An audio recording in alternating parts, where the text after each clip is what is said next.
Breakdancing could be the next Olympic sport if organizers in Paris get their way. Welcome to Plain English, the podcast that goes at the right speed for English language learners. Listen now and read the transcript online at plainenglish.com. Now, here's Jeff, your host for today's episode. Welcome back to Plain English for Monday, March 4th, 2019. This is episode 134, and you can find a transcript of this episode at plainenglish.com/134. I'm Jeff. The producer of the show is JR. If you'd like to get in touch with us, you can join our email community by going to plainenglish.com/mail, M-A-I-L. If you do that, you'll get an email every time a new episode comes out, and that email will have a summary of the program, links to articles about the main topic, and one additional vocabulary word for each episode. For example, the email about today's episode will have an explanation of the word bittersweet victory. But if you're not on the list, you won't get it. Now, if you really want to know what bittersweet victory means, you can just ask me. But the best thing to do is join this list, and then you'll get those words automatically in your inbox twice a week. plainenglish.com/mail, M-A-I-L. If you'd like to connect via WhatsApp, the number is +1 312 967 8757, and I absolutely love it when you guys send me audio messages or even video messages. I've gotten a few of those. Moises from Sao Paulo, Priscilla from Brazil, Fabiano from Brazil, Bruna from Brazil, Tiago from Brazil. Are you detecting a pattern here? Not only do we have a lot of listeners from Brazil, but you guys are the masters of WhatsApp and audio. Also, I heard from Amalfis from the Dominican Republic and Carol from the Czech Republic. I love getting your audio and video messages, and I am so impressed with how great you all sound. Once again, the number to join us on WhatsApp is +1 312 967 8757. Now, unfortunately, a lot of you guys on WhatsApp are forgetting one of the big rules we have at Plain English. I announced this rule a few months ago, but since we have some new listeners, I think we need to refresh our understanding of this rule.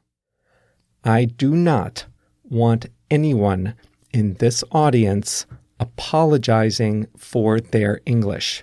Got that?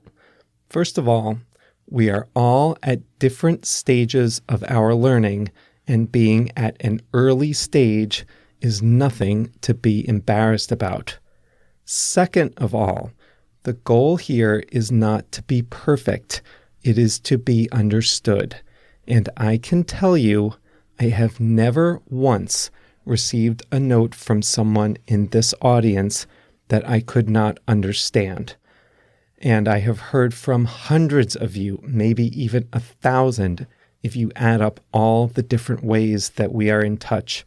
And not once, not even a single time, did I not understand what a person was saying. So I don't want to get any more messages saying, "Hi, Jeff, sorry for my English, but..." All right, with that refresher out of the way, let's start on today's main topic.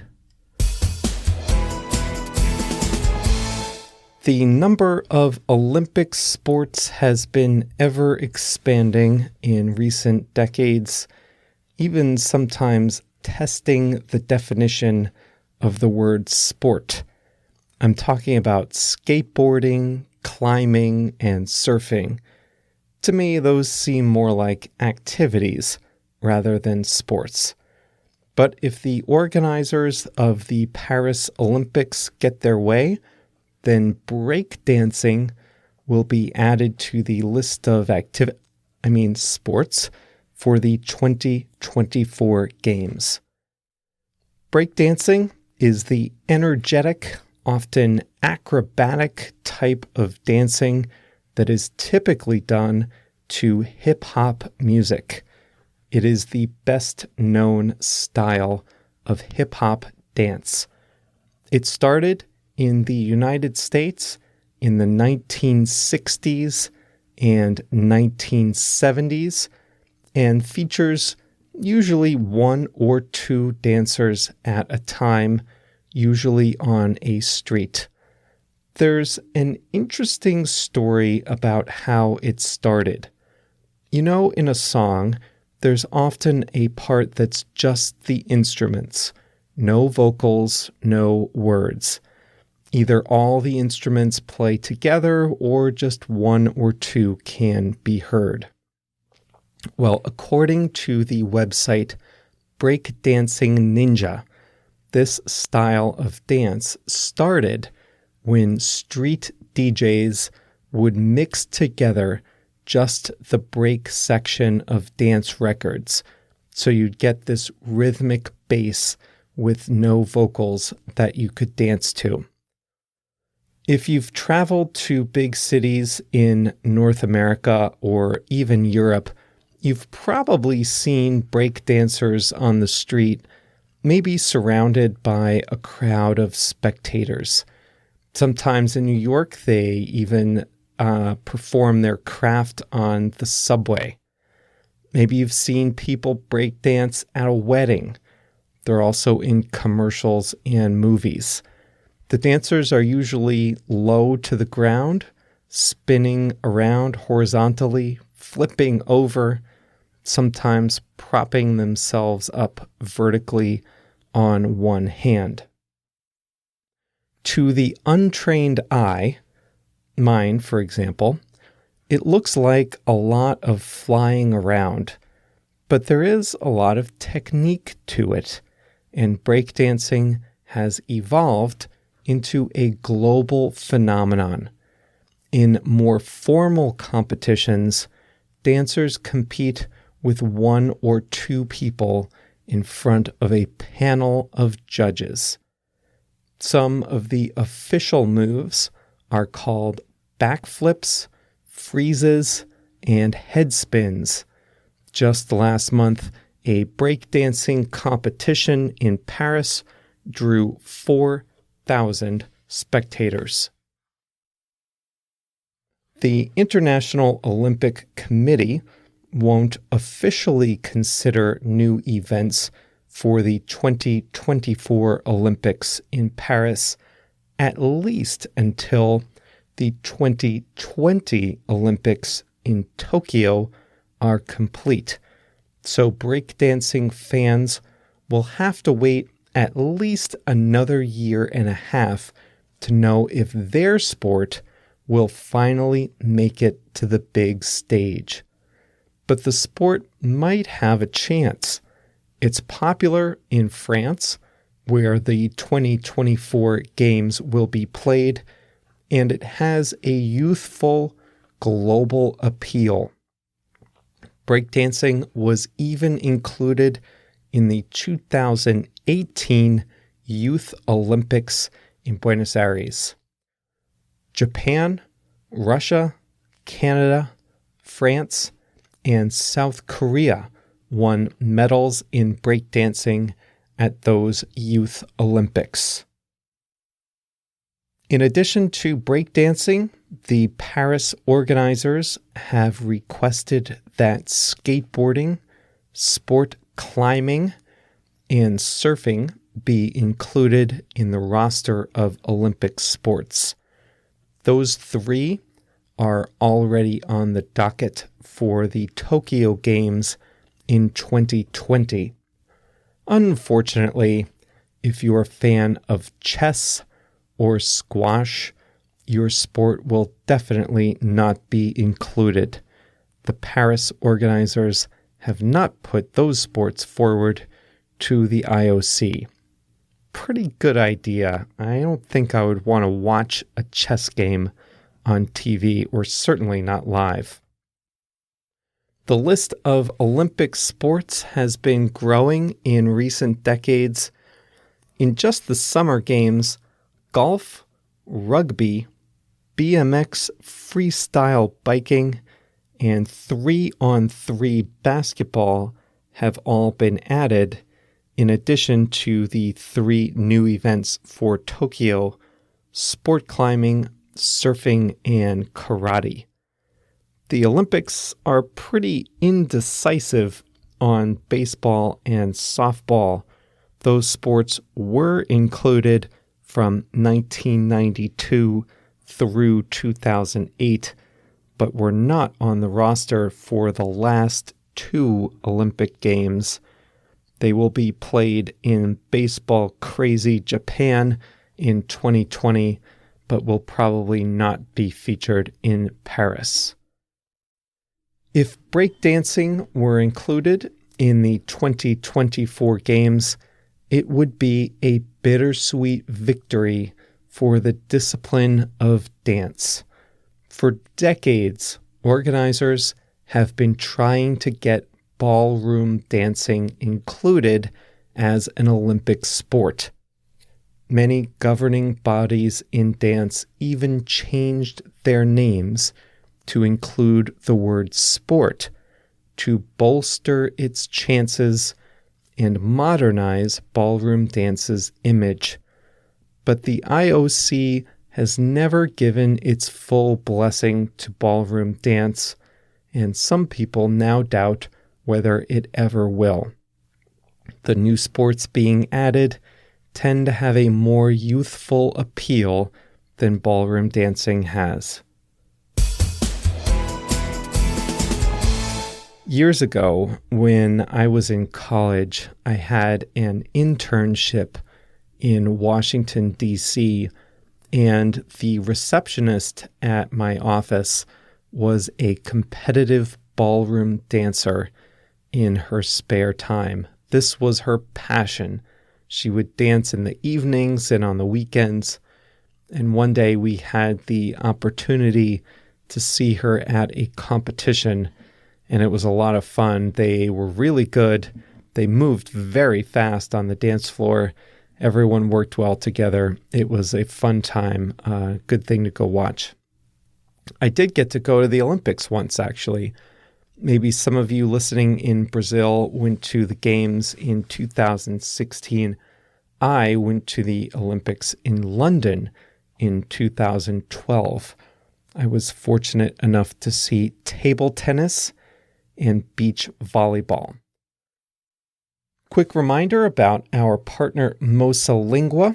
A lot of you are high-tech learners, and I know that you would like Mosalingua. There are a lot of great active learning resources on there.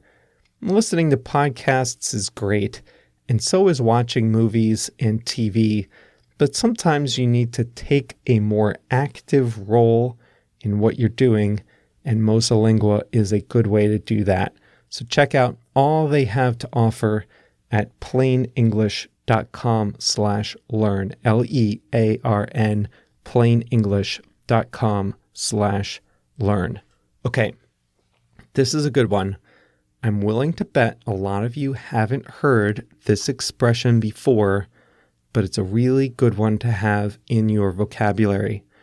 The expression is to the untrained eye. The untrained eye, and it means almost exactly what it sounds like. Earlier today, I said, half jokingly, that to the untrained eye, breakdancing looks a lot like just jumping and flying around. That means if you don't know what you're looking at, if you don't understand what you're seeing, then breakdancing looks like a lot of jumping and flying around. Did you hear the joke I made before? I said, to the untrained eye. Mine, for example. My joke was that I am one of those people who doesn't really know what's going on in breakdancing. I saw an article online called Why Scandinavians Are So Good at English. The article says, to the untrained eye, English and the Scandinavian languages may not seem to have that much in common, yet the truth is quite different. Let's put this a different way. A casual observer may think that English and the Scandinavian languages don't have much in common. The average person might think they don't have much in common. But the article says the Scandinavian languages are part of the Germanic family of languages, just like English. So many of the features of English are actually similar to Swedish and Danish and others. To the untrained eye, they don't have much in common, but experts know that they actually do have a lot in common. Here's a good example. You've probably all heard of phishing scams, right? That's when a criminal sends you an email that looks like it came from your bank or something, and it tells you to just click here to change your password. They want to trick you into giving away your password. Now, to the untrained eye, the email and the website they take you to look just like your bank's website, but they are actually fakes. Now, I think a lot of us, unfortunately, are pretty well trained in identifying email scams. Speaking of fakes, a lot of fake handbags, shoes, clothes, and accessories from luxury brands, so-called, they look the same to the untrained eye or from far away. But if you know what you're looking for, it's usually possible to spot a fake.